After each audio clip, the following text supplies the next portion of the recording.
स्वागत है आप लोगों का इस वीडियो में। तो क्वेश्चन कह रहा है कि एक यूनिफॉर्म व्हील है। तो व्हील को आप देखे होंगे एससीबी में, है ना, डिस्क की तरह ट्रीट किया जा रहा है हमेशा। तो ये आप, मैं लिख देता हूँ, ये डिस्क ही है, ठीक। और इसकी रेडियस कैपिटल आर है।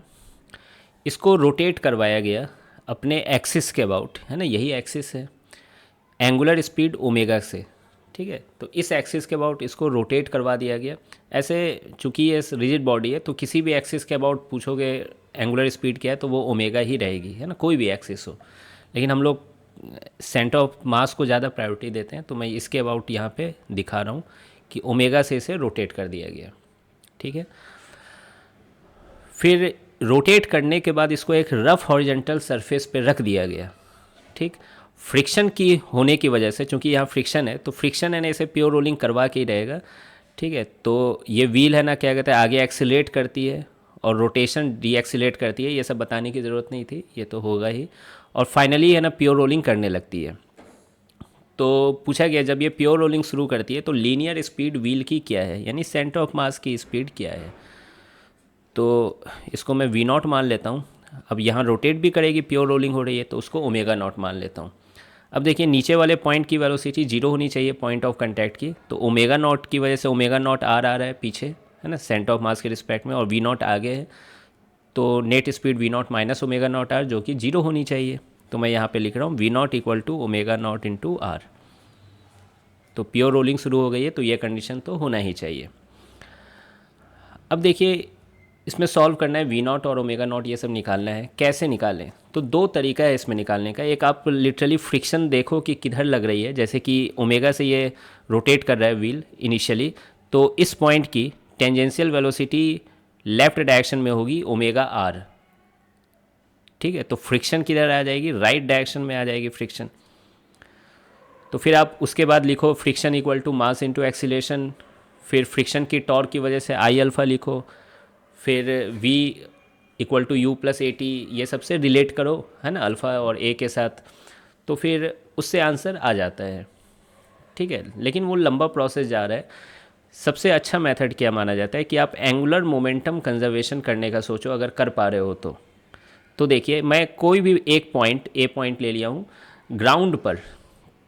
इस पॉइंट की खासियत क्या है कि about this point net external torque is zero. अब आप देखो कि कैसे है नेट एक्सटर्नल टॉर्क ज़ीरो।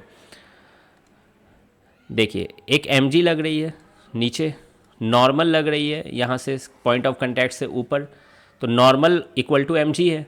तो नॉर्मल का टॉर्क ऐसे है, एम का टॉर्क वैसे है, तो ये दोनों एक दूसरे को कैंसिल आउट ही कर दे रहे हैं। तो इसको मैं मिटा भी दे रहा हूँ, ठीक। दूसरा बच गया फ्रिक्शन। तो फ्रिक्शन जो फोर्स है इसी पॉइंट से पास कर जा रही है, तो इसकी वजह से टॉर्क क्या होगा, जीरो होगा। तो नेट एक्सटर्नल टॉर्क जीरो है। तो हम लोग ए पॉइंट के अबाउट एंगुलर मोमेंटम कंजर्वेशन कर सकते हैं। L initial will be equal to L final about this point.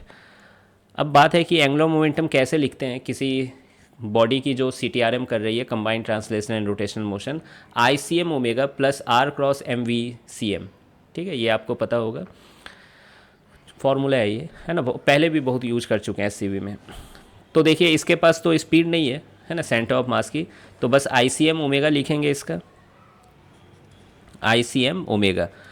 अब इसकी डायरेक्शन क्या है, आई सी एम ओमेगा, आप हाथ को ऐसे घुमाओ तो अंदर के डायरेक्शन में अंगूठा आ रहा है, यानी माइनस के कैप। अगर अंदर वाले डायरेक्शन को माइनस के कैप लें तो अंदर के डायरेक्शन में क्रॉस ही लिख देता हूँ मैं।